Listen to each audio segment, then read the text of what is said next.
and then I'll be a bit more Thanks, Alana. coordinated maybe. Hold on. Maybe before you do that, we could just intro ourselves since that's the first slide. Okay. Maybe you could go first. We're normally not disorganized. Honestly, yeah. Hi, everyone. Yeah, my name's Alana Irving, and I have been the sort of self-organizing practitioner, experimenter for quite some time. Maybe the last 10 years or so, I've been working this way. Susan and I got to know each other in Spiral, which is a network of social entrepreneurs that does a lot of experimental stuff with non-hierarchy and self-organization and technology for social change. And I mainly work on like open source software that supports new ways of new kinds of social interaction. And I also am interested in this idea of like, how does leadership work when there's no bosses? Like, how can we tease apart those, the idea of like positional authority from leadership and understand how leadership can work in non-hierarchical groups? So yeah, those are some of my main interest areas. Yeah, Susan said I'm here in Wellington, New Zealand. I was born in San Francisco, but now I've become a Kiwi and I've lived here 8 years.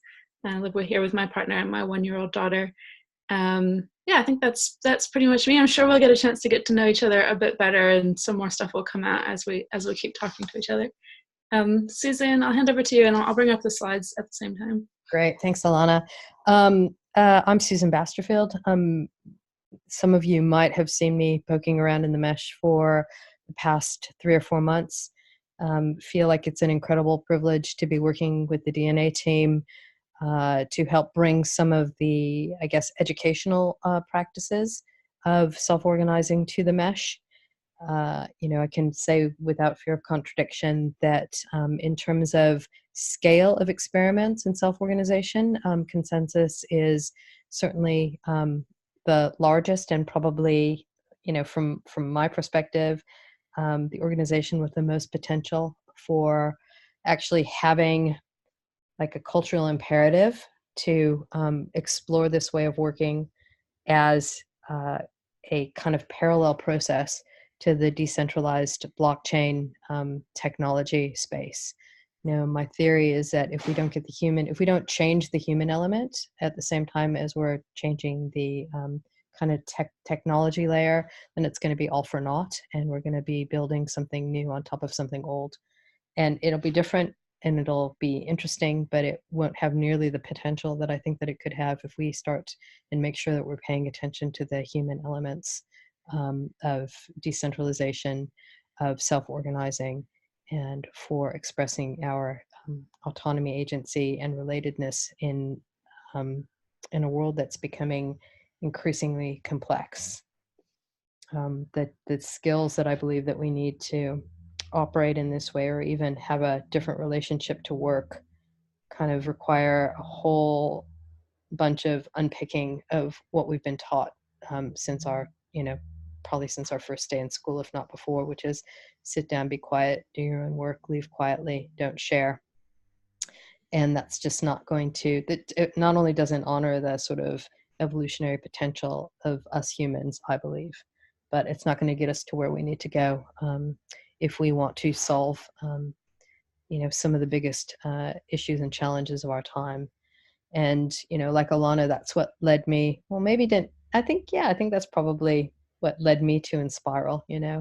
I spent 25 years in senior leadership positions in big multinationals like IBM and HP and Vodafone and Telstra and British Petroleum, trying to make little small differences to that sashimi slice of human that I had influence over.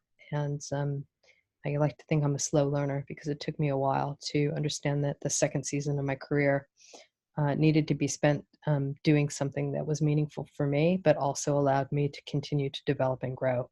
Because in that environment, I was being, stifled and damaged every day. I think that if you, for me, if you kind of like whittle it down to the core of my purpose for doing this work is to end suffering in the workplace and to make, any potential that we have to make the workplace a place of flourishing instead of a place of damage. think we're on to a winner. So get off my existential soapbox right now. Um, yeah, in Wellington, New Zealand. I was born in Chicago, grew up in Southern California, left the US in 1995, and emigrated with my partner, who's English, to New Zealand in 2003. Kate Beecroft and myself have been offering a course in what we call practical self-management externally for about 2 years through a company called Leadwise. And so it was really great to be able to come into the mesh, have the 68 conversations that we had, and to be able to take, I guess, some of the pedagogical proof that we had from the model that we've been taking public and bringing it internally. The first cohort was really helpful for us as a pilot and helping us to understand kind of what from our external program would work here and what needed to be changed. So this is an iterative process, and expect that this cohort will have as many suggestions for changes and improvements as the cohorts that have come before. So yeah, that's me. And if we want to kind of move through the slides, Alana can talk a little bit more about the program after we check in.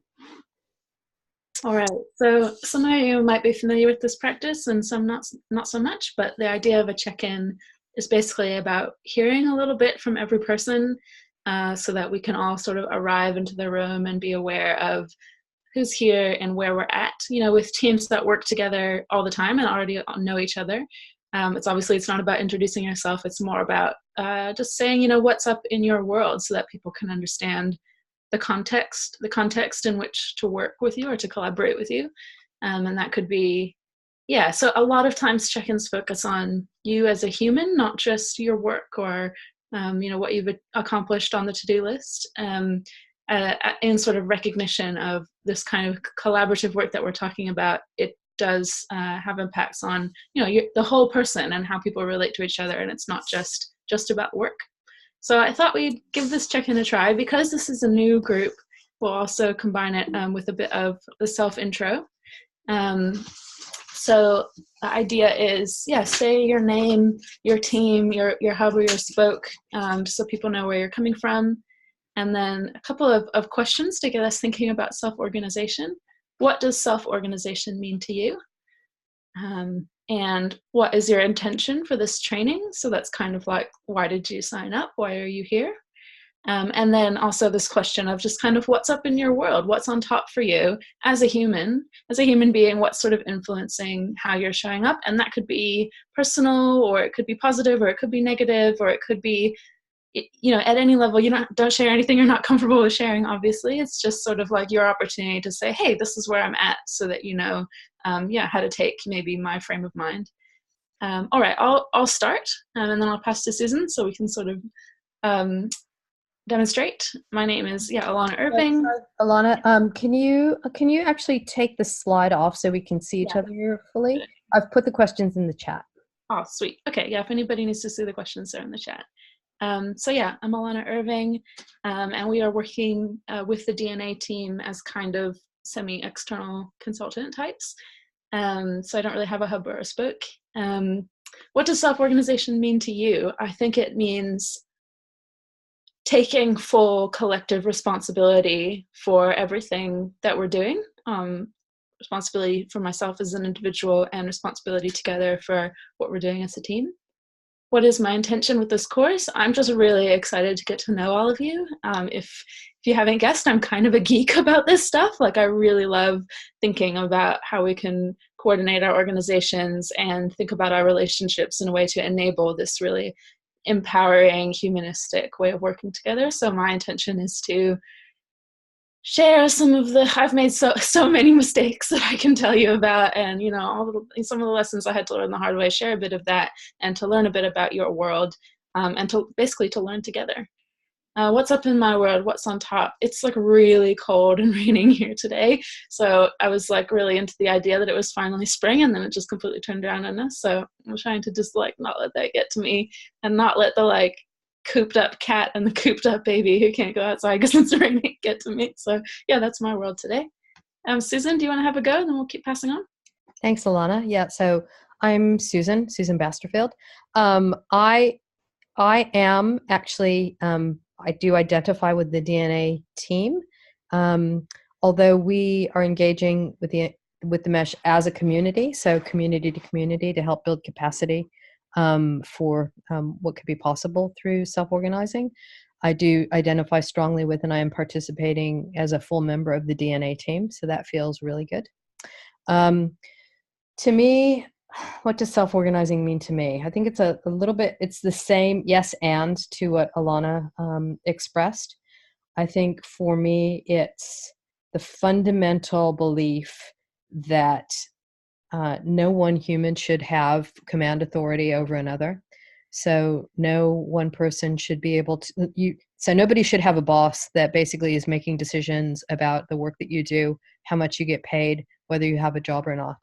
I think that if we can learn how to have relationships to work and relationships to one another that eliminate the need for command authority. I don't think there is a need for it anyway. Then our potential for the way that we do our work and the way that we develop through our work is just like exponentially increased. I think to me, self-organization also means what I call radical accountability and radical responsibility. So if you don't have one person that you need to I don't know, suck up to to be the person that's in charge of making the decisions about what you're allowed to do and how much you get to be paid and that kind of stuff. We need to figure out ways to be accountable and responsible to each other. So for me, like the ultimate expression of working in a self-organized team or a self-organized scenario is to be able to say, I'm Susan, this is what I'm accountable for. This is how I want you to hold me to account. And this is what I expect for you to do if I'm not holding up my commitments. And if we can reorient our work and our relationships to be able to hold that for each other, then we move into a relationship of adult to adult with people we're doing work with. And like I said before, I think it makes so much more possible. So my intention of being here is to I guess like radically bring even the idea of working this way into our practice, and to be able to create a container for us to actually practice in this way with each other for 5 weeks. At the end of 5 weeks, something's going to change. I don't know what it's going to be. I can't predict the outcome, but I know that we'll have an experience together and it will shift something in us. So that's my intention. And yeah, What's Up in More World, kind of similar. Like I said, I started the fire at about 7 this morning. I'm a morning person, so I normally start my days. My first call is normally at about 6 a.m. So I've already kind of had my 8-hour day, but feeling super energized and ready to be with all of you today and to hear everybody else's story. So Alana, what is your suggestion for, do we do popcorn or do we call on the next person? How would you like? I think I'll call on people just because it's a lot easier than being like, oh no, who's going to go? So we'll go with Tim and then Jem. All right. Hello to all that is watching this, and in the future, all the consensus employees that are watching this and deriving information from my videos. My name's Tim Sawala. So that's my name. The team I've been working with are two. One is Faye, and the other one is Mojo. Faye is a Haskell sidechain, kind of stateless sidechain execution environment for scaling Ethereum transactions or throughput. And then Mojo is it's going to be like a dating kind of game or something, and you can like send people tokens. What does self-organization mean to me? Yeah, I think it means it's bottom up, kind of like community driven, asynchronous, and kind of like everybody's opted out by default, so you have to opt in if you want to participate in something. My intention is to learn the theory and applied practice of self-organizing principles so I can implement them in my own life. And what's up in my world? I'm in Chicago now. I was in San Francisco for like the past 5 years, so still kind of in between apartments here. What's on top? Uh, I'm on top. I'm on top of the world at Starbucks. Thank you, Tim. All right, we'll go Jem and then Andre. So my name is Jem, and I'm with the CPL team, Crypto Product Lab. What does self-organization mean to me? It, like, to be quite honest, it doesn't mean much. Like, I've joined Consensus 2 months ago, and I'm figuring out like self-organization is like huge part of like the business here, and like how business gets managed, and that's very different from like how I was like educated in terms of business and like how I saw from my parents and stuff. And so that was like very conflictory for me, and that like brings up like my answer to question 3. My intention is to like understand and like see like the advantages of self-organization so that I can apply it, but apply it while knowing why I'm applying it. And in terms of question 4, it's getting pretty cold in New York, and I'm not a big fan of the cold, so that's it. Thanks, Jem. We'll go to Andre and then Rosa. Hi, my name is Andre Simian. I'm part of the rural team, like Romanian team. What does, actually, so yeah, I'm working on a project.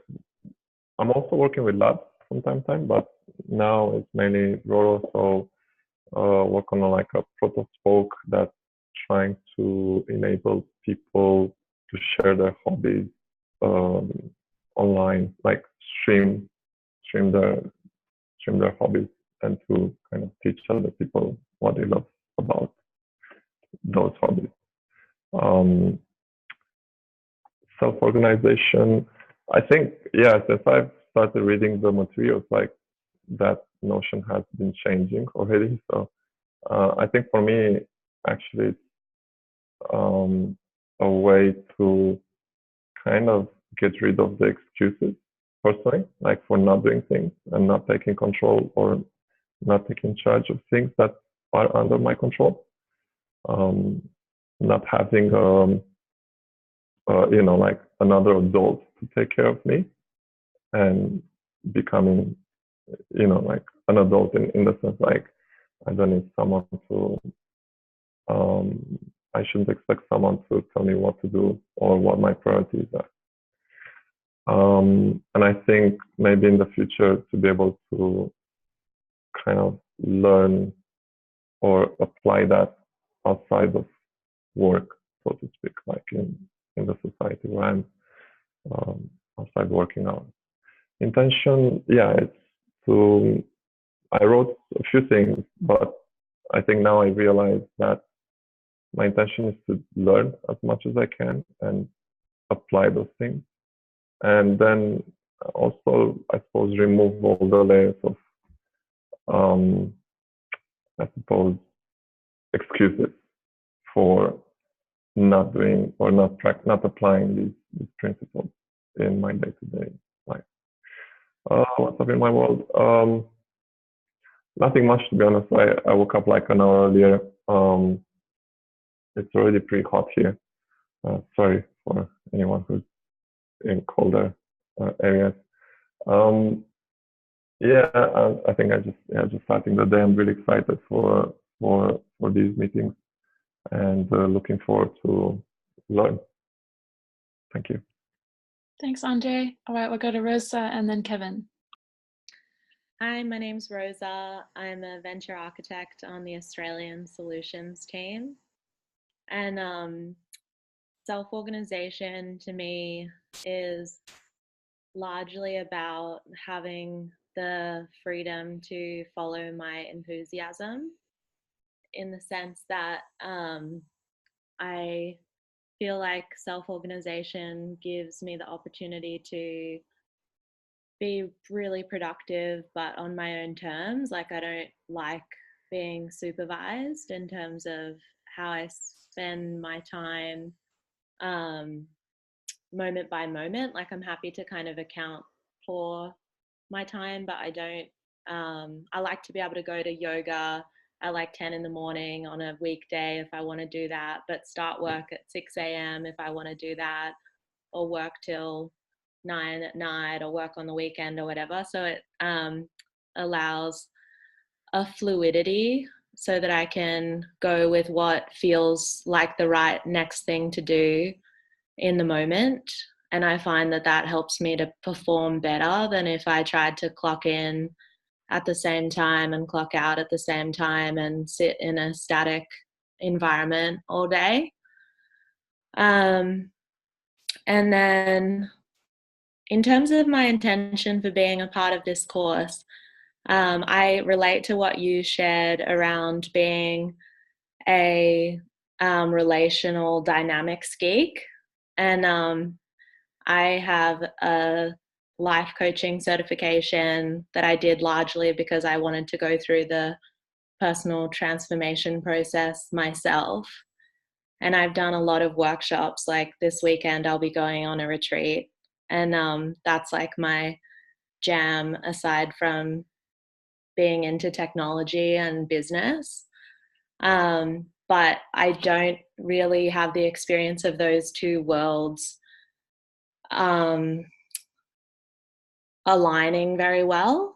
And in particular, it's all very well to be self-organizing by yourself and work remotely, but I think it's challenging in terms of connection, even just at the local level of the Australian team. We can all be a little bit disjointed and all over the place. And I have had the experience before of working on a team that was smaller, and so it was easier to be autonomous but also connected. And I think more connection would be really useful for the team at Consensus. And so I'm doing this course in order to be a catalyst for that on my local team in Australia. And what's up in my world is that I'm really thrilled about this. I feel really excited and enthusiastic. And I unfortunately have to go at the top of the hour because I have to go to a meeting, but I will watch the recording later on today while it's still like fresh for me and to stay in sync with the group. And that's it. Thanks. Thank you, Rosa. We'll go to Kevin and then Kanwal. My internet is, I apologize. But my name is Kevin Serrano. I've been a part of the MetaMask team for like 2.5 years now. And so I can remember when our team was like 4 members. And so what self-organization means to me is for a given group of people working together that they know without sort of a hierarchy when to be a leader and when to, well, not be a leader, so follow in this case, and let that be sort of like an organic dynamic, right? Something that people can naturally agree to. And I mentioned the team size and the time because one of my intentions coming in here is for a large part, like having seen the team grow from 4 people to now it's, I believe, 23 people. There are scalability issues that come with growing a team to that size. And we have largely just tried to stay true to sort of ad hoc self-organizing principles. Like we have this kind of team culture that encourages us to, not to lord over each other, to be humble in some aspects. But as we scale up, right, and we can't just rely on sort of unspoken agreements and need to maybe codify a little bit more about like, what are the best practices that other people have done, sort of scale up self-organizing teams of an even bigger size, right? We just need to start sort of like learning from prior art and not just kind of like playing by ear, so to speak.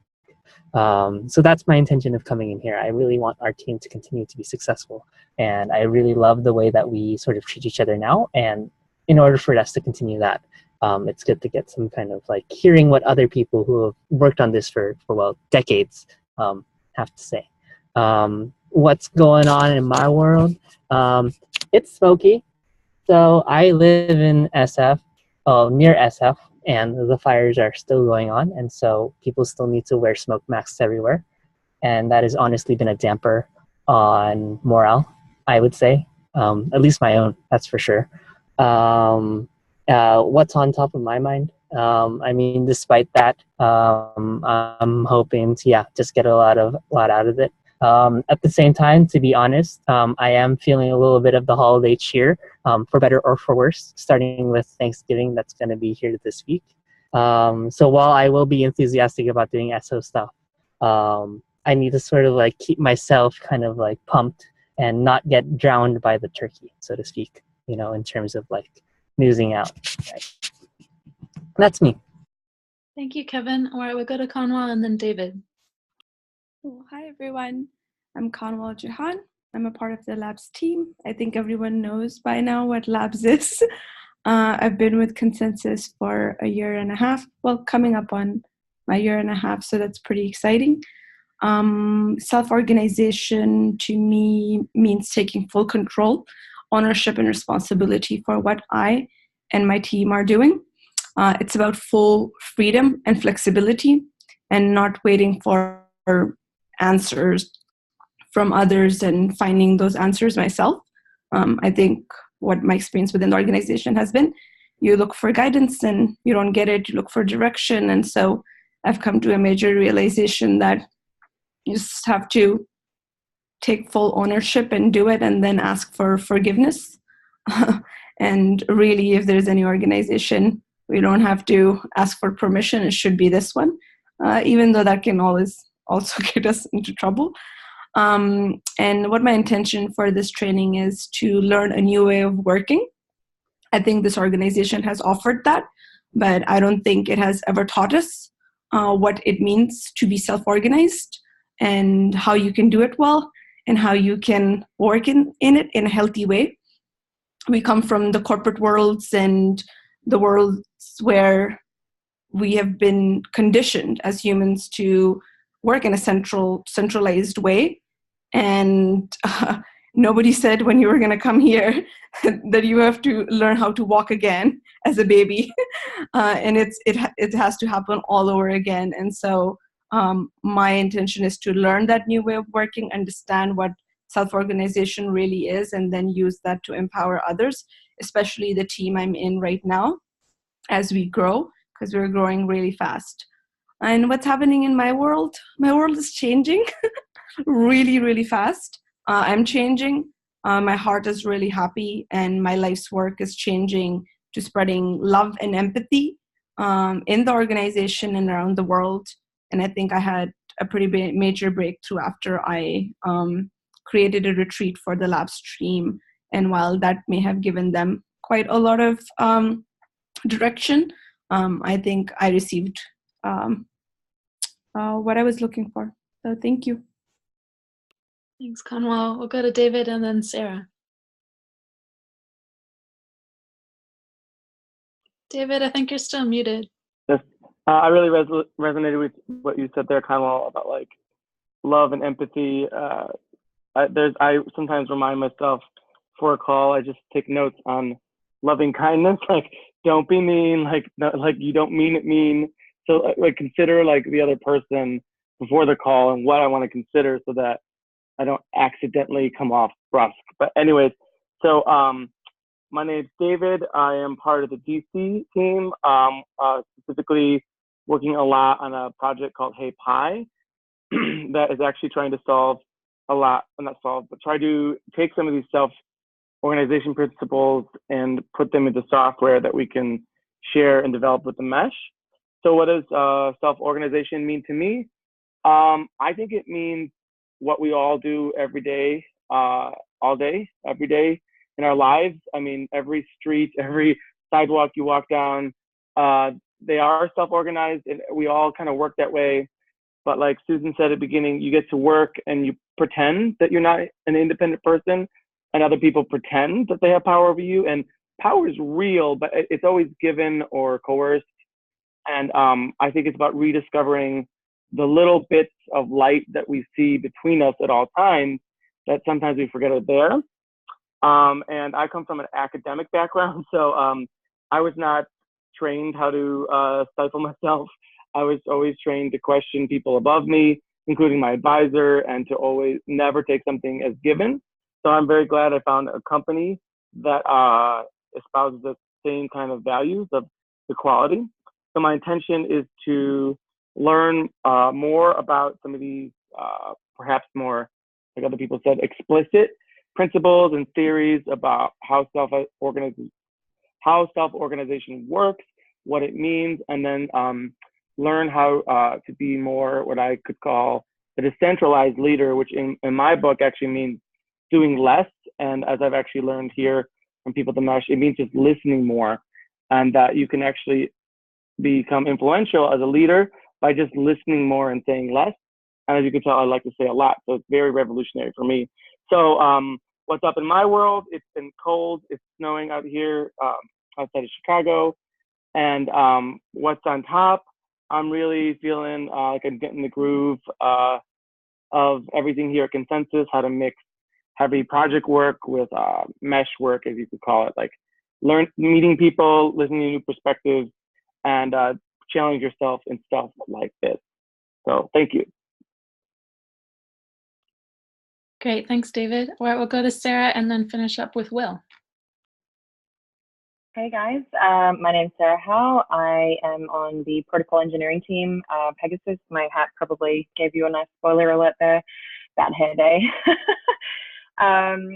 Self-organization means to me empowerment and enablement. So empowering people to do their absolute best work, to work when they feel like working, and to sort of trust that they're going to get that done. I've been in self-organizing companies, or 2 companies now, for the past 7-8 years. And I've seen it go really, really badly. And, the complete opposite of what I believe self-organizing should be. And to see people crushed under that is devastating. I work in a people operations role, so I'm always like all for the people. And to see people kind of suffer and sort of not get to grips with SO is, it's really disappointing. So my intention is to sort of learn the everything about what you guys are offering on the course, and really just kind of, bake that into our team. We've grown by 53% this year alone, and we're looking to do that again next year, plus some more. So that sort of aggressive scale is it's kind of scary, but we need to build things in place to sort of make sure that everyone's looked after and no one kind of slips through the cracks. So I'm really just looking to learn everything possible at the moment. What's up in my world? I'm an Australian living in Brooklyn, New York, because I married an American, kind of opposite to you guys there in New Zealand. So what's up in my world? I just got granted my green card. So that is extremely exciting for anyone who's American that understands that process. It was a year and a half of blood, sweat and tears. So that's what's on top this week. Excited to be here. Thanks, Sarah. All right, going to Will. Happy for you, Sarah. I know that's a complicated process. I talked to a lot of people who've tried to get it. So my name is Will King.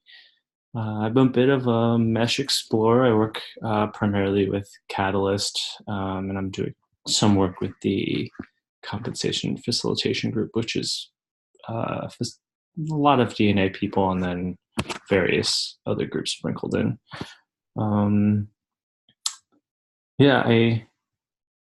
What does self-organization mean to me? Well, I think a lot of everybody's comments resonated with me. The human-centric element of a company and an organization.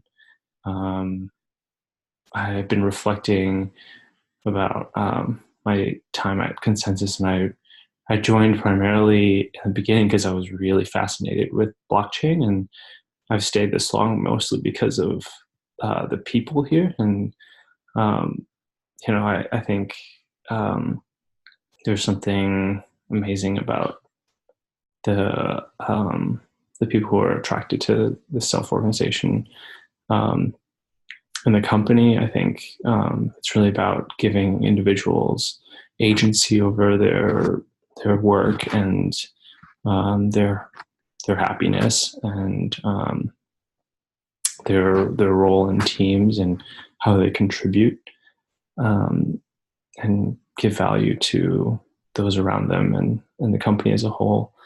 My intention, I would really, I think it's amazing how all of us, I'm sure this was completely designed or just from different parts of the organization. I think there's a lot to learn from how we function as individuals in our various teams and locations. And I think as somebody who, I find myself working with a lot of different teams, I want to learn how to touch all of them in a positive way and be contributing to each of them and bring something unique to them. In my world, I like Kevin. It's a bit smoky here. I'm in South Bay in the Bay and the California area, so like San Jose area. I've been feeling a little cooped up. It's been like 2 weeks of I learned about average air quality indexes, and I've just been compulsively checking them in the morning. I've been helping take care of my brother's dog, who's been really fun, but just like not being able to walk her is like kind of sad. But I'm grateful. It's Thanksgiving season here in the US, and it's actually my favorite holiday. I love, spending time with the fam and, like being thankful. It's like kicking off, the holiday season. And, of course I love food. It's just great to. So looking forward to this class and learning from everybody. Thanks all for listening and sharing. Thanks, Will. Thanks, everyone. It was really great to hear all your voices and get to know a little bit more about you. Looking forward to much more of that over the next 5 weeks. All right, we're going to shift now into telling you a bit about the course and what to expect. I'll go ahead and share slides again. Susan's going to kick us off, giving a little bit of an overview. Take it away, Susan. Thanks, Alana. So SO101, an overview. Just wanting to give a little bit of respect and kudos to where the kind of pedagogy for this particular course came from. I mentioned before my check-in that, or maybe it was in another call earlier today, but I guess in our practice of self-organizing and trying to figure this stuff out day to day, knowing that it's perpetual beta and something is going to shift and change almost every day when you're paying attention to how you organize. The concept of copy, improve, share is something that's really important in the sense that I don't fundamentally believe that there's one way for everybody. I don't even necessarily believe that there's a recipe or a cookbook, but there are ingredients that can be mixed and matched. And the more we know about ingredients, the more we know what our particular team wants for dinner that night. And we can take those ingredients and create something that's delicious and nourishing for everybody. I don't know where that metaphor came from. I just pulled it out of the air. It must be something to do with thinking about Thanksgiving. So the pedagogical place that this came from, about 3 years ago, I did a program called Seth Godin's Alt MBA. Is anybody familiar with that project? Has anybody here done that? Do you know if there's anybody else in consensus that's done it? Seth had noticed that MOOCs or online trainings had about a 95% dropout rate. So the average person that signs up for a Udemy course or a Coursera course or an edX course, 95% of the people drop out.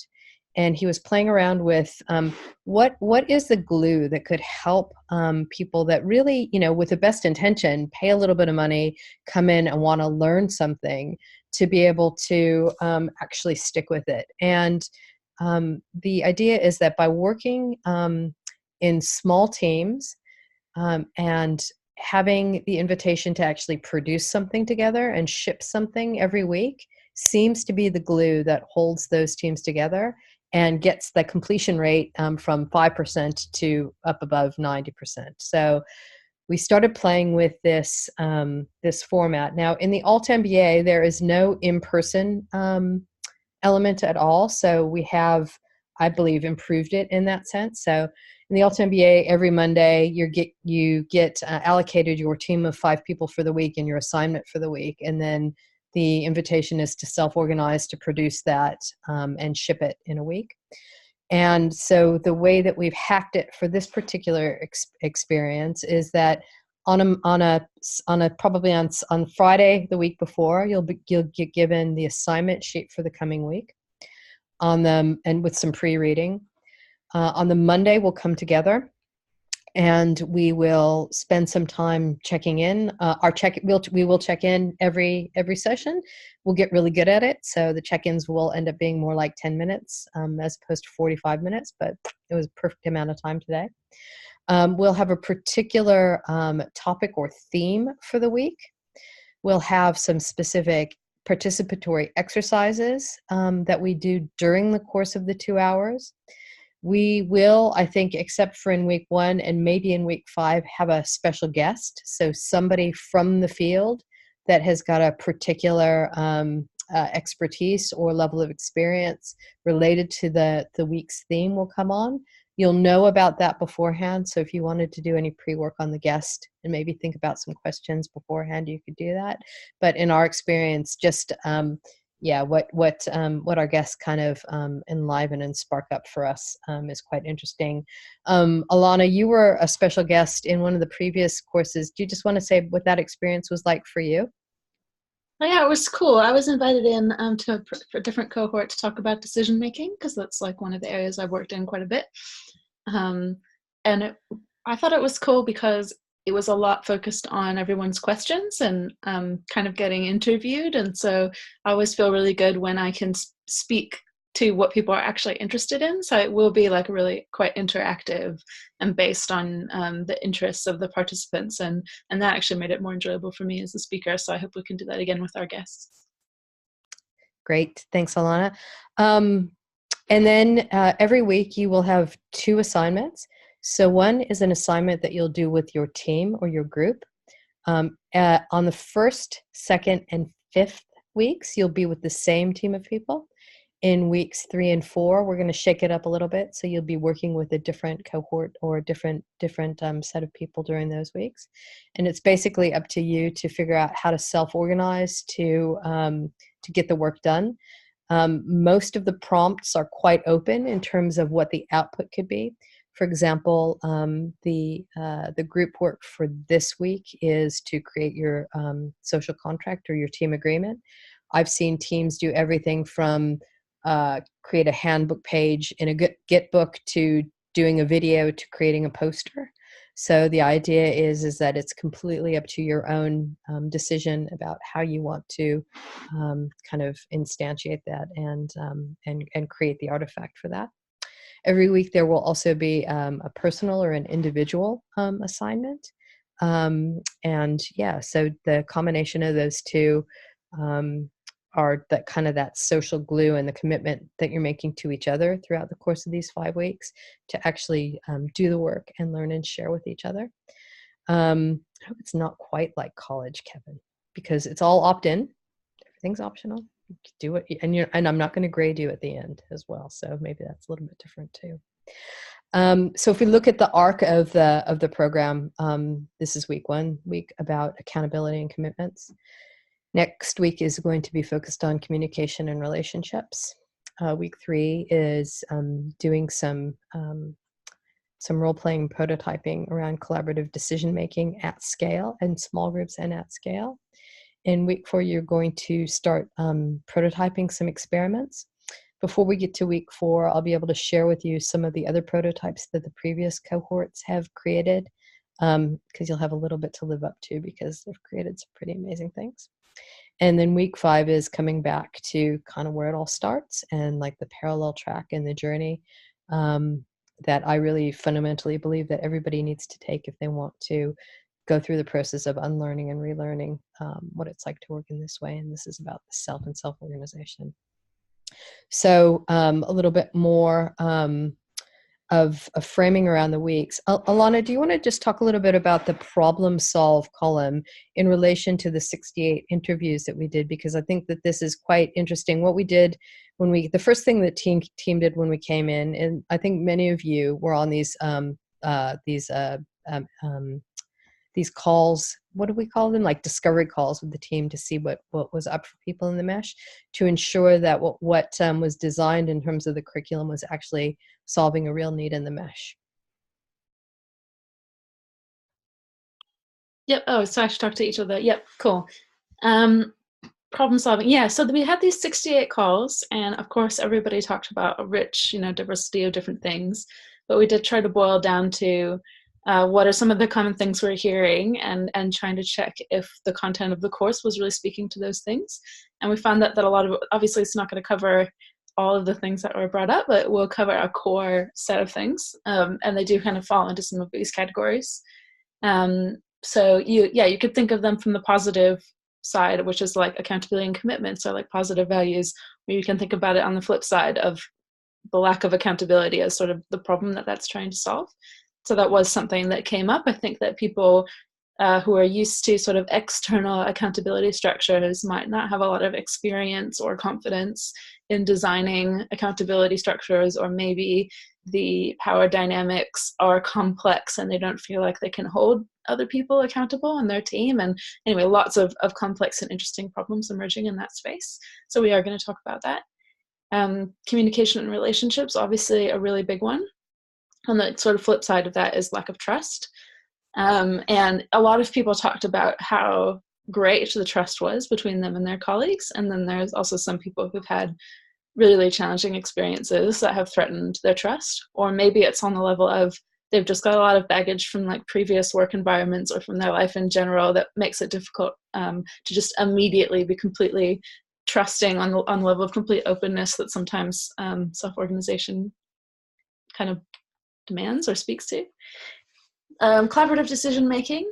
So the lack of this is a lack of clarity and efficiency, and I think everybody's probably experienced this, like when a conversation just kind of like goes on and on, or goes in circles, or you thought you decided something and then you're talking about it again and rehashing it, or it's not clear when actually a decision has been made. Can we act on this? So I think that a lot of people, especially I feel like consensus people in general, are like highly productive, or used to being highly productive, and they really want to be like knowing what they're doing in their work and knowing what other people are doing. So there was a call for this clarity and efficiency to be talked about. So I think decision making can play a big role in that, but decision making is like a whole skill set, art form, body of knowledge that I don't think we don't talk about that as much as we could in our society. Like, what are all the different types of decision making? What is the toolbox that we can use to make good decisions together that isn't just a boss telling everybody what to do, or a majority rules vote, or something like that? There's a lot more cool options that we can explore. This one, lack of action, is the flip side to sort of prototyping and experimentation. I think we have a very sort of strong theme in our work and in the way we look at things about prototyping and running experiments. And like, it's really hard to know anything until you actually try something out and test it and get some real feedback or get some real numbers.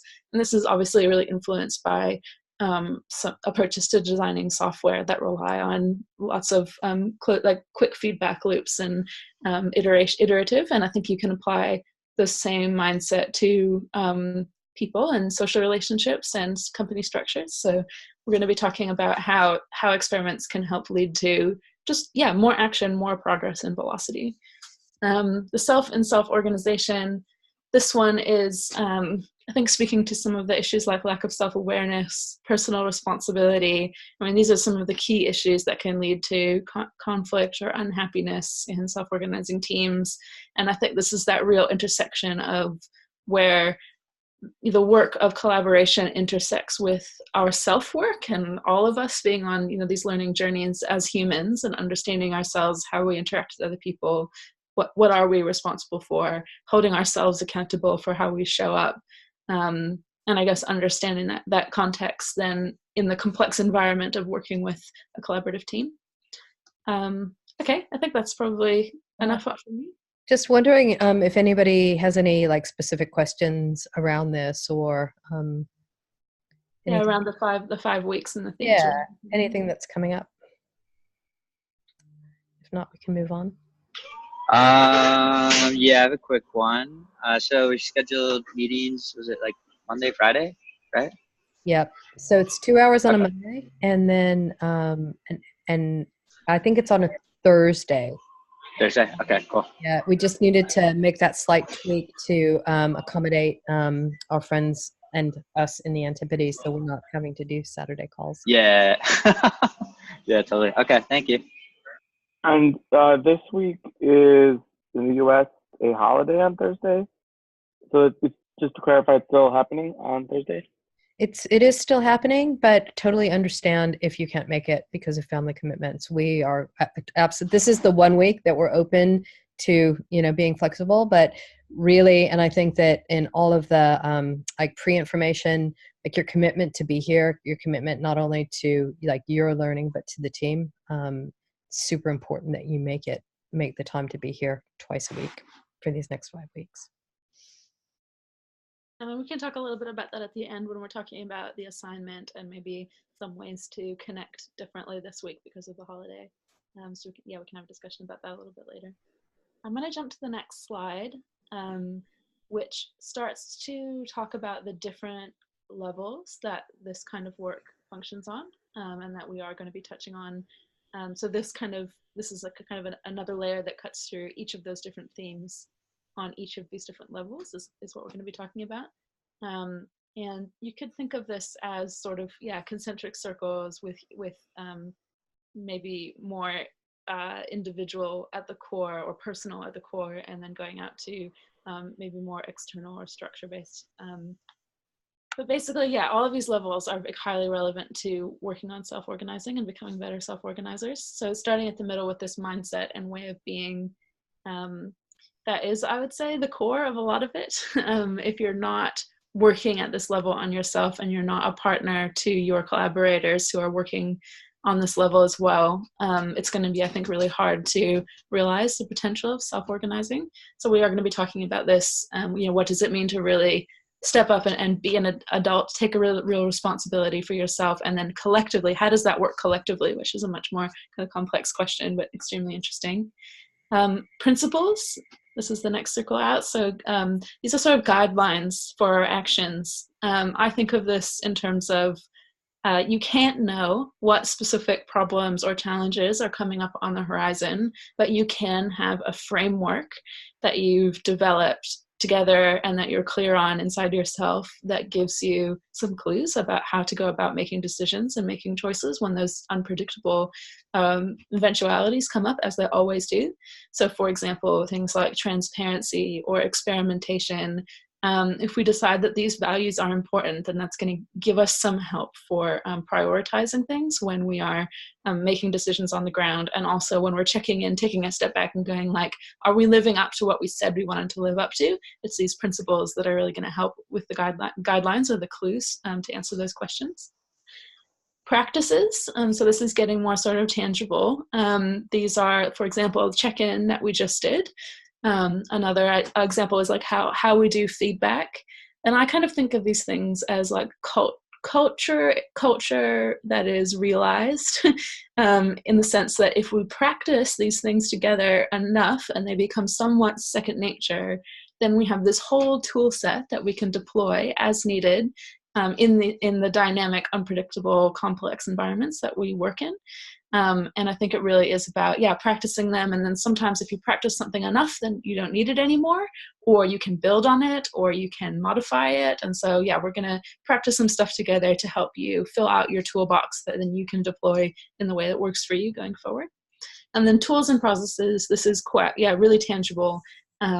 But introducing some software tools, for example, Lumia for decision making, or Trello for project management. I'm sure most of you have your whole tool set and can share lots of interesting ideas for how you use your tools to accomplish different things, and we can introduce different tools to each other.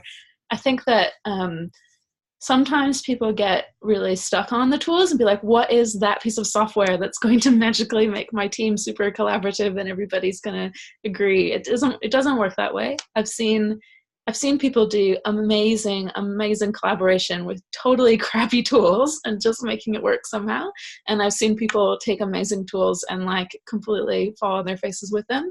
The tools are, they're just that, they're tools. And so we can talk about how we can use them, how we can learn from them, how they can help us experiment and live into each of the other levels.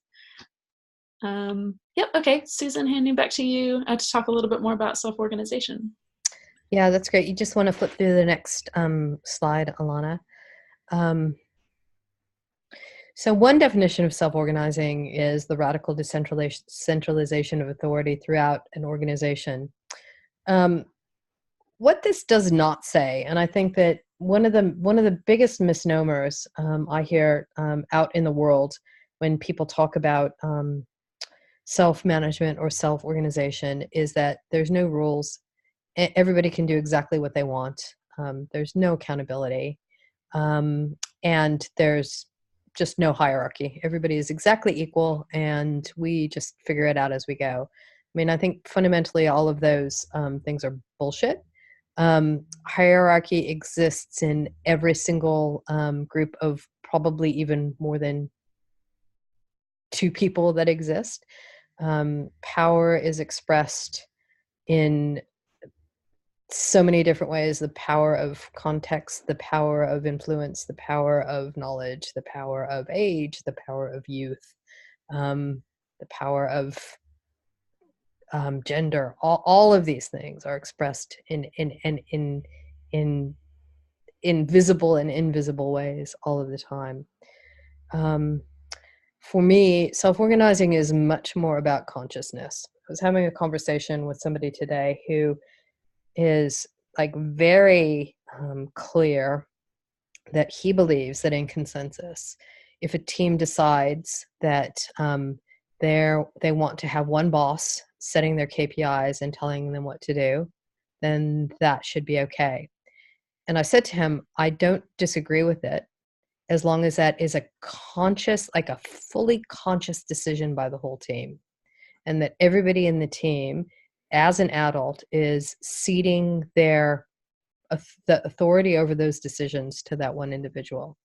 If that's the way that teams want to organize, that's absolutely fine, as long as there is an explicit level of consciousness, not coerced, completely opt-in or peace out. I love that.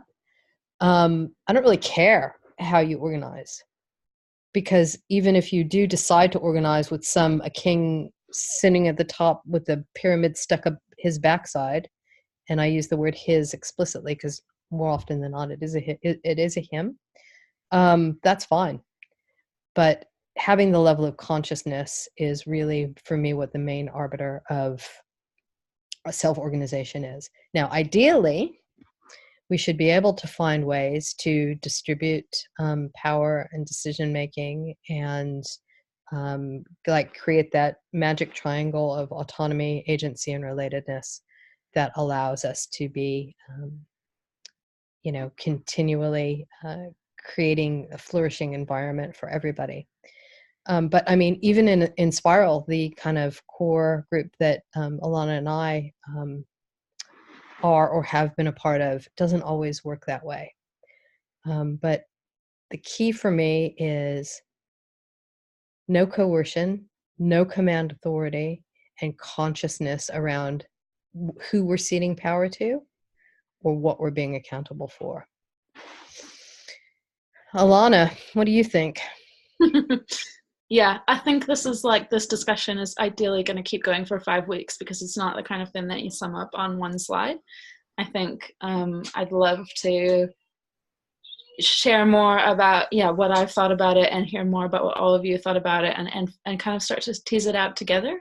In my own life, I think I've learned the most through a combination of talking to others and helping get that reflection, because sometimes these things are so close. It's like the water we swim in and we can't see it, and it's only through collective process of reflection and analyzation and feeling through it together that we can start to unpack it and actually go, oh, actually, yeah, that is this thing, and then taking that back to a community of practice or my team and like trying things out, and then having that cycle of like reflection and practice. This is the only way that I've started to really start to unpack some of these ideas.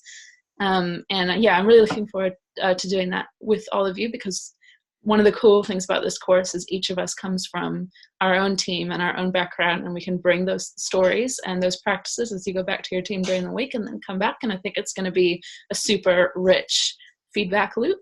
I don't think I can even attempt the one slide definition version, just to say that power dynamics are I think an essential aspect of human groups, and pretending there is no power dynamics is not, it's not the thing. It's deeply understanding and considering what power dynamics are at play. What do we want it to be like? Is that working for us? And then continually and dynamically learning and growing. Yeah, absolutely. Cool. All right. So I then jump us into the next part. Yeah. So one of the micro practices or practices that I certainly have learned a tremendous amount from is a practice called liberating structures. So if you go to liberatingstructures.com, the website is actually better than the book. There's a list of about 30 participatory processes that you can use today or tomorrow with your team to start to kind of change, just change what's going on in the room. And Alana's going to take us through or allow you to participate in one of them now. Yeah, this is cool. We're going to get more interactive now, which is great because, like I said, I'm really keen to talk to all of you and to hear from all of you. So we're going to do a process called 1, 2, 4, all. It's really simple. It basically means 1 is thinking about something individually, just yourself quietly. 2 is pairing up into groups of 2 and talking about it a bit more. And 4 is then coming into groups of 4 and then coming back as a whole group and all to talk about it to have a discussion. And basically the opportunity there is for 1 on your own individual reflection. That's like a certain kind of thinking. Some people need that moment of quiet, or they need to write something down to process it, or some people who tend to just like jump straight ahead to the next thing need that prompt to like slow down and reflect. So yeah, it's an opportunity to think about something on a personal level. In a pair, you'll come together and then start to have to kind of explain your thoughts in words, which is another type of understanding, and also like listen and start to bounce things off each other and maybe more deeply understand or draw out what it is that you're talking about.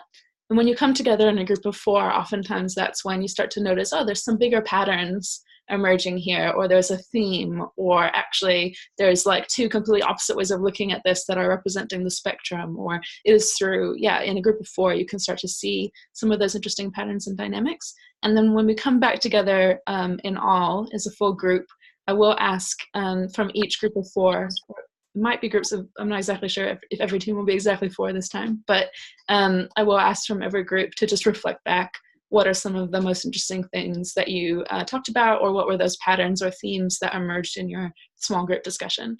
So Susan is going to be our Zoom coordinator driver, and she's going to use the Zoom breakout rooms to be putting you into groups when it's time to get into your 2s and your 4s.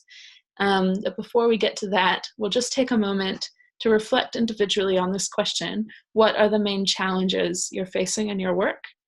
And I know this is a really broad question and it might be, feel too big for just a few minutes of reflection, but have a go.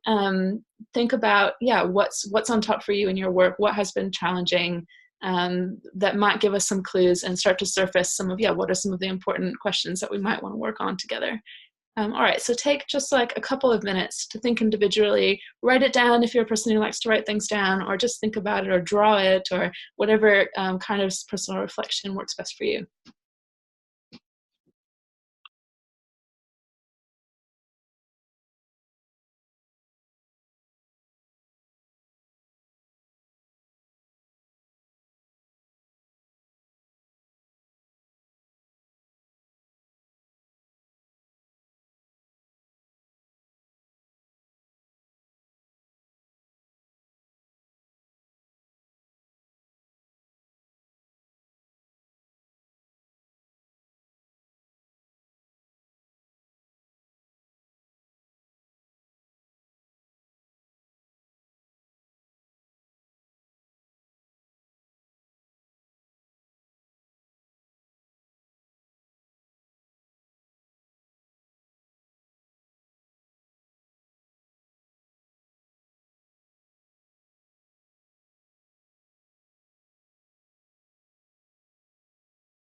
If you need more time, put a finger up.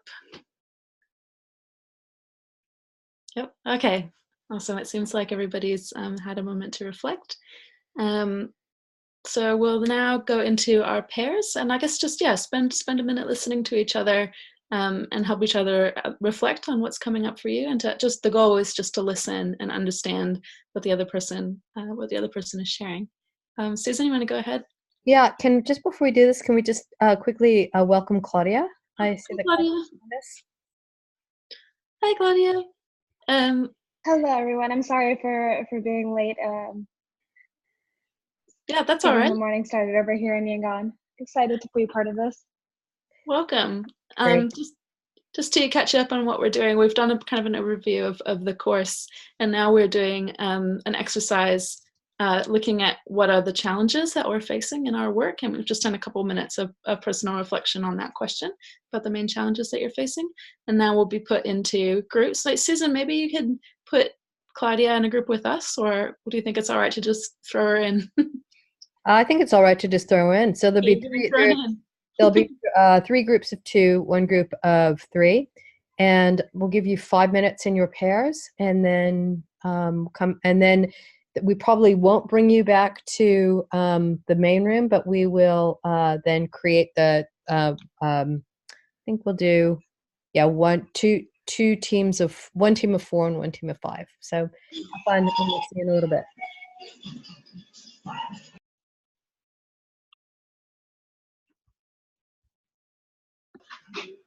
Hey, welcome back, everyone. All right, is that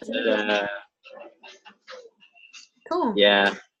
Okay, cool. Well, I hope you had some good discussions. I'm really looking forward to hearing a bit about it.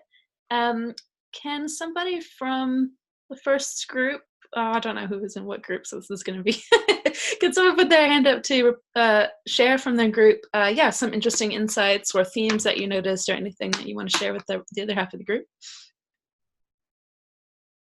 I can go.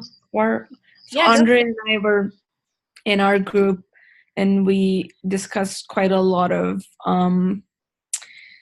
challenges we're facing in our work. But I think some of the patterns were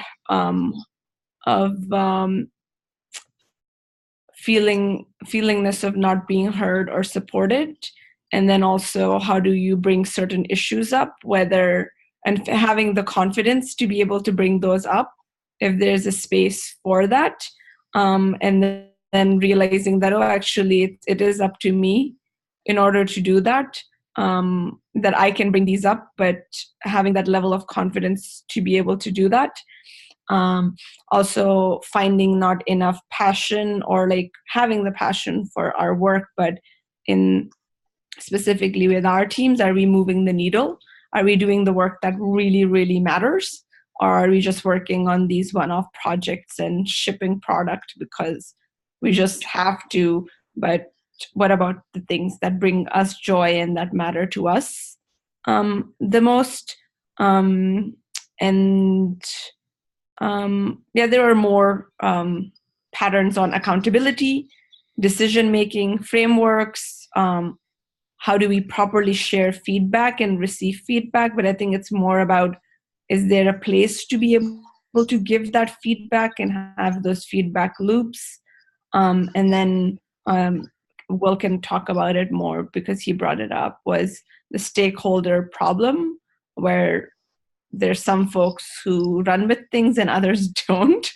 And it goes back into feedback. So I'll stop there and let you all chime in.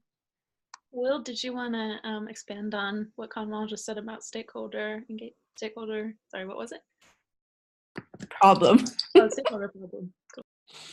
Well, I find like it's in an effort to get everybody on board. It's great for us to share early and get a consensus. But a lot of times there's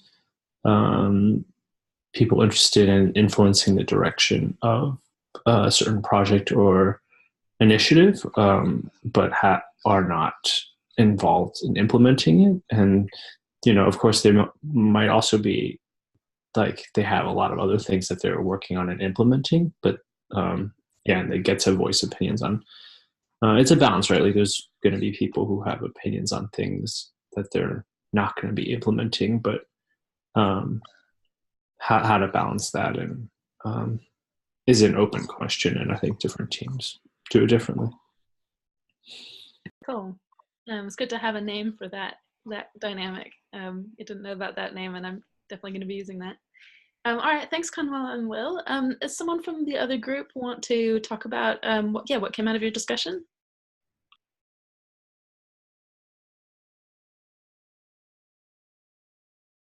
Don't all speak at once. I'm like, I can add parts of it. So a couple of things that came up for us were working environments and just kind of having work environments that are conducive to getting work done. And then that kind of led to a brief chat about sort of having discipline. There was a piece around like infrastructure to support growing teams. So how do we scale safely? Make sure everyone's supported and sort of indoctrinated into this way of working successfully. I think, that's the limitation of my memory at 8:30 tonight after 13 hours of in front of a laptop. Guys, you want to help out? In our breakout group of the four of us, there was also Jim talked about communicating with peers, and the same as Will said with having a place for negative feedback, or for feedback, like how do you do that without hurting people's feelings? And then several people talked, as she said, about self-allocating your own time and work, like how do you not overextend yourself and how to avoid underextending yourself. And then we had a little bit of a chat about values, and there was a good phrase, like how do you balance the dichotomy between the values that we're supposed to be engaged with at consensus and the challenges presented at game time. Game time was really good. Like game time puts pressure that changes things, and it can be very confusing when the values and game time don't mesh up. Great, thank you, David and Sarah. Does anyone else want to chime in with what they thought about in their personal reflection or what they talked about in their groups?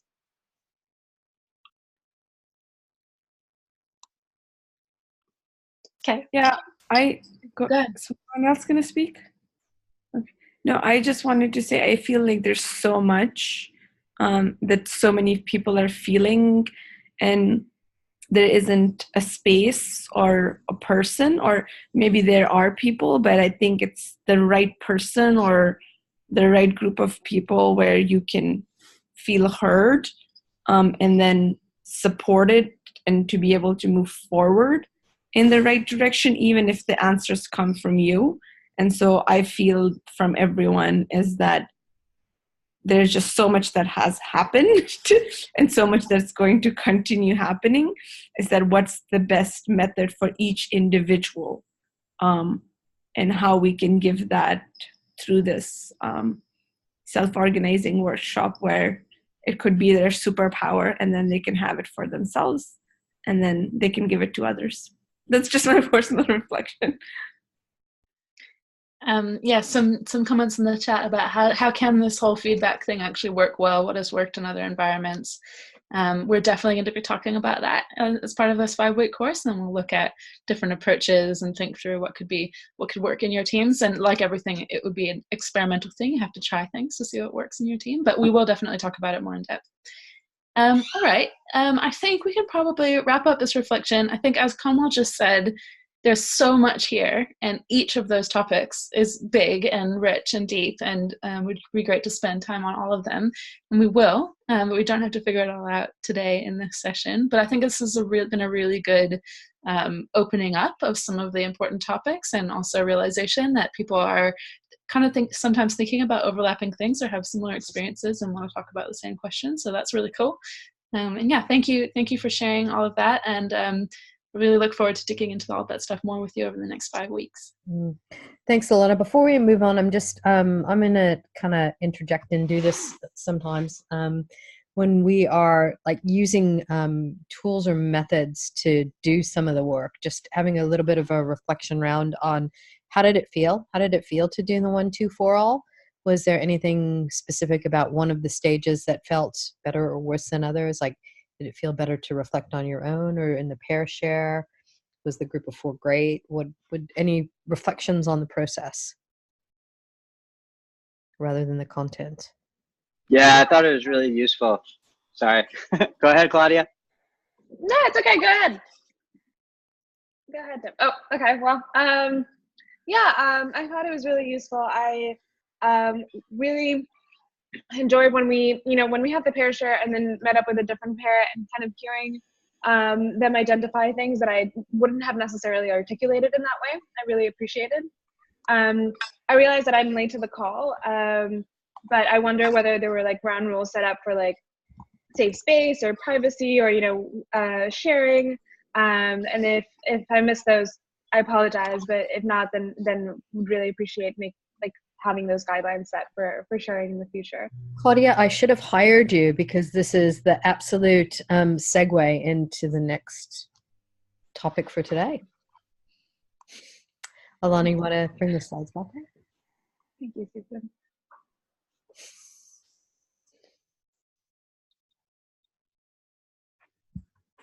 I think Tim also had something to say. Oh, yeah, Tim. Oh, yeah, I just, I really appreciated the spiral out from one-on-one to like, it felt like then you kind of got to recurse a little bit more. And so it was interesting to state something, then like have to restate it again in more consolidated fashion. So yeah, that was very useful. And to hear like others in like the 2 and 4, it was good. And just, you don't have to answer these questions, but just interesting to notice, especially in your 4s and 5s, did one person talk more than others? Did somebody kind of take control? Or some people step back a little bit? Just interesting to know. For mine, it was, both of them were pretty self-organizing. So, it was pretty equilibrium and balanced. Cool, thanks. Cool, thanks. So thanks, Claudia, for bringing us into this question of both accountability and commitments, and leading into the assignment for this week. So how many of you have read the book Reinventing Organizations or familiar with? So a few of you, not everybody. If there would be one book that I could recommend on this topic, that would be it. And very excited that Frederic Laloux, the author of that book, is going to be with Joe on an AMA on the 6th of December. So that's going to be like an awesome opportunity for us to actually hear from probably the man who brought this way of thinking about work into the popular zeitgeist. CLUE stands for Colleague Letter of Understanding.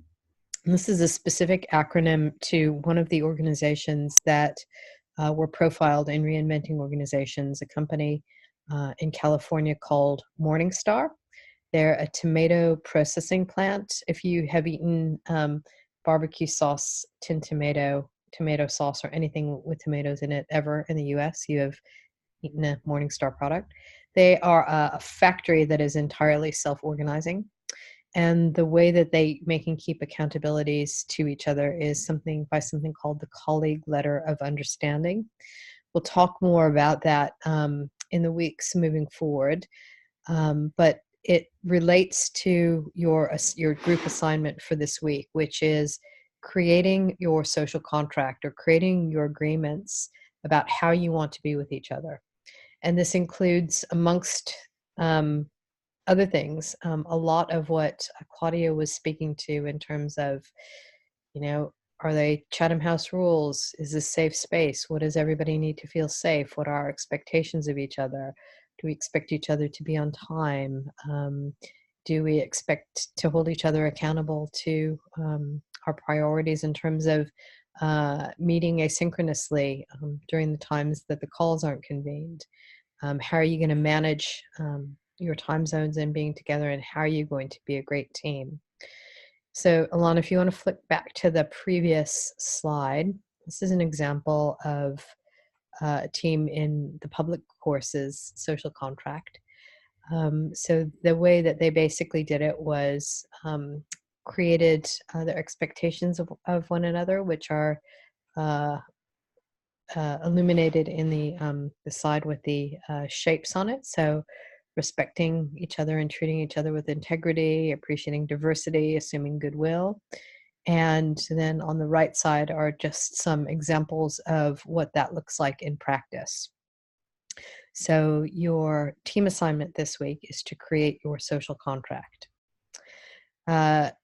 We will ask you to present it back on Thursday, but also knowing that that not everybody, all of you are going to be here on Thursday. So you do have the option of doing it asynchronously and posting it in the Slack channel. I'm going to post some other examples, including a really quite amusing video example of a team social contract in the Slack. So maybe you'll use that for inspiration. And I'm just going to, before I put you, because normally on Mondays you're going to have a minimum of 20 minutes with your team for the week to start doing some logistics and planning and organizing how you want to approach your assignment. Just because today's the first day and we needed to get to know each other, that time will be cut to about 6 or 7 minutes today. Also, just quickly, Alana, if you'd flick through the individual assignment. Your individual assignment is to do what's called an immunity to change map, and it looks like what's below. It's pretty self-explanatory. I'll put more links into the Slack about what this work is about, and I'll be available throughout the week to answer any specific questions on doing your immunity to change map. Where we are going to be listing and keeping all of the details around, I guess, your deliverables for the course is in the Google Drive that was shared in the Slack channel. So if you want to go to that Google Drive now, or for now, I'll just actually share my screen, Alana, to show the teams for this particular week. But from now on, you can just go to the Google Drive and see what the teams are. The teams are named after the famous fish of New Zealand. So we've got Gernard, Tereki, and Hapuka. So Team Gernard this week is Tim, Rosa, Kevin, and Claudia. Tereki is Andre, Conwall, Jem, and Alex, who was not here today. I forgot to fix the spelling on Tereki. Oh, sorry. Terekihi, not Terahiki.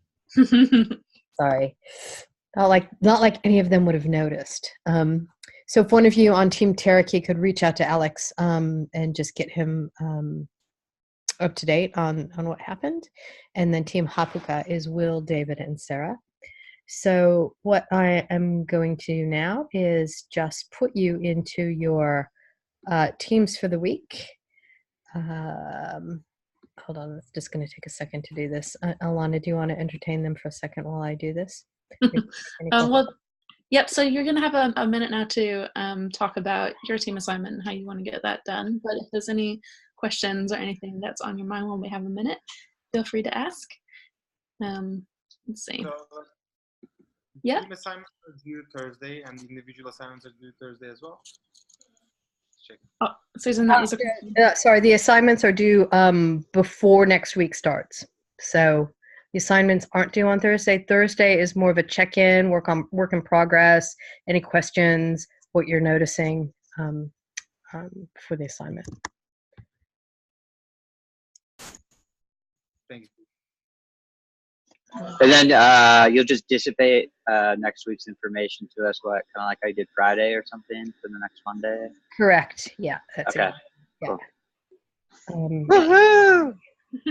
You'll get emails with just sort of like the document for the next week and important information. And then anytime you have any questions or anything like that, you can come into the Slack channel. I assume we'll probably pin stuff in the Slack channel, like the link to the Google Drive and that sort of thing. Yeah, absolutely. Yeah. All right. So what's the name of the Slack channel? Got a kind of cryptic name. It's called PRIV-SO101-3. I can put that in the Zoom chat. Okay, cool. Thanks. Which is because we're the third SO101. Yeah. All right. Hold on just one more second. I'm just getting there. Apologies for the delay.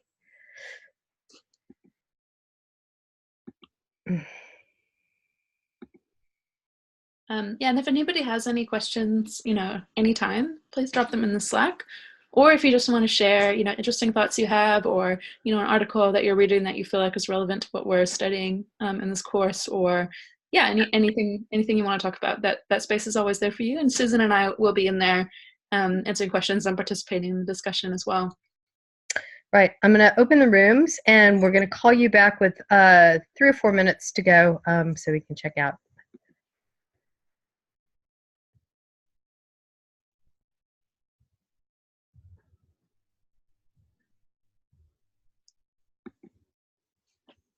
Is there a way that we can send the assignment details? Like, they can't see them right now, can they? You can broadcast a message to all. Yeah. Okay. Can I do that? Yeah, I think so. Let me see. Broadcast. If you go, can you see the breakout rooms in progress? No.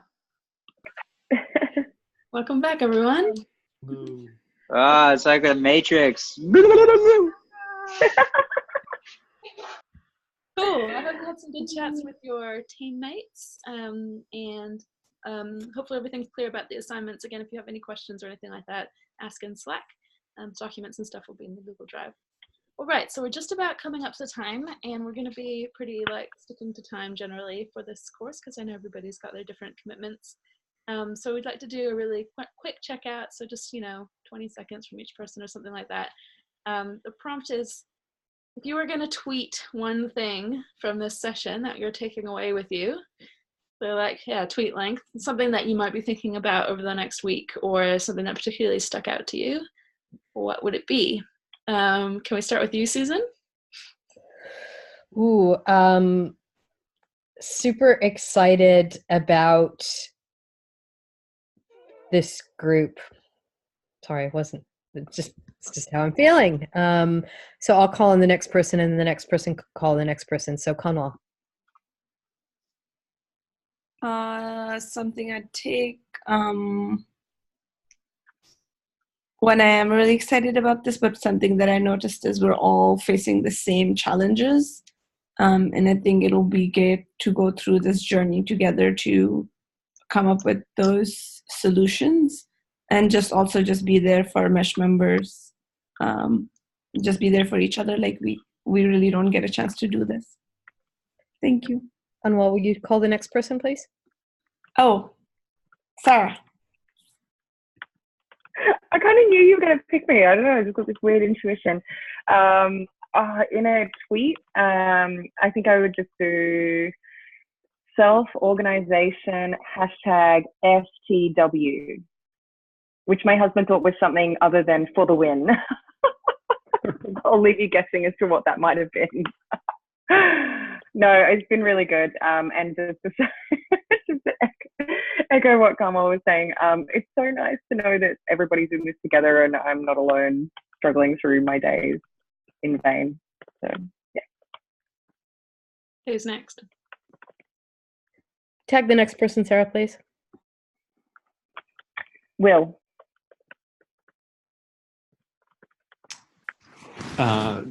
Don't work on PTOs. Yeah, I would say that in a tweet there is lots of value in cross-team communication, and yeah, I'd leave it at that. Let's see, Jem. Hey, well, it's been a long time, by the way. Yeah. You said you just joined 2 months ago, but you were also here last summer, so you know what it's like. So.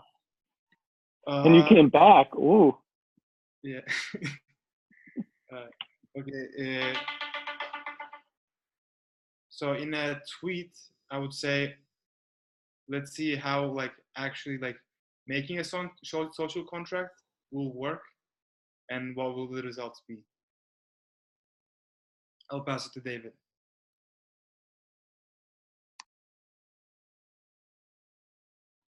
And the tweet, be like, I don't know, that's hard. I'm excited to do something that I was dreading because it's later than I was expecting, but so I can't wait for the next time. I don't know. My takeaway. And then I tag somebody, so let's say Tim. Did Tim go?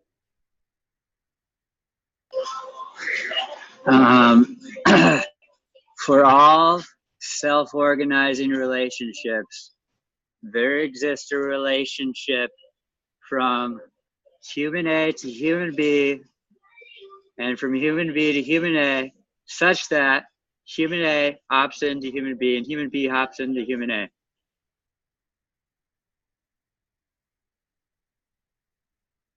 Who's human C? Pick the next person. Claudia, did you go? Not yet.